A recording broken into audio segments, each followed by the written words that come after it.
السلام علیکم ورحمۃ اللہ وبرکاتہ۔ دوستو، آج میں آپ کو عید غدیر کے متعلق کچھ انفارمیشن دینا چاہ رہا ہوں۔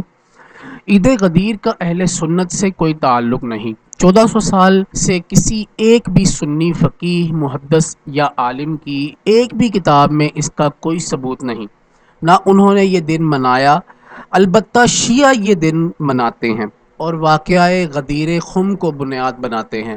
واقعہ غدیر خم یہ تھا کہ چند مسلمانوں نے حضرت علی المرتضیٰ رضی اللہ تعالی عنہ کے فیصلے سے اختلاف کیا تھا، جس سے آپ رنجیدہ ہوئے، تو اس وقتی واقعہ پر رسول اللہ صلی اللہ علیہ وآلہ وسلم نے حضرت علی المرتضیٰ رضی اللہ تعالی عنہ کی دلجوئی کرتے ہوئے فرمایا: من کنت مولا فہذا علی مولا، جس کا میں مولا اس کا علی مولا، اور علی ہر مومن کا ولی ہے۔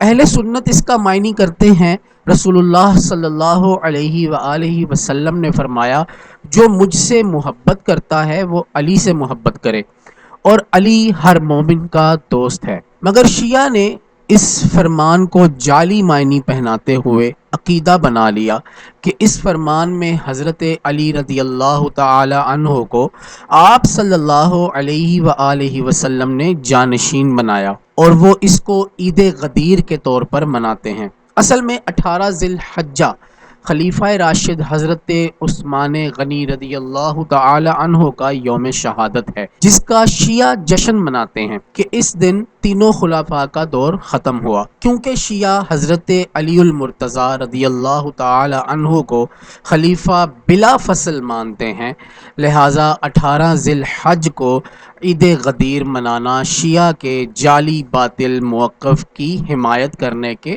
مترادف ہے۔ اس سے بچنا ہر سنی مسلمان کی دینی ذمہ داری ہے۔ اس میسج کو شیئر کر دیں تاکہ یہ ہر سنی مسلمان تک پہنچ جائے۔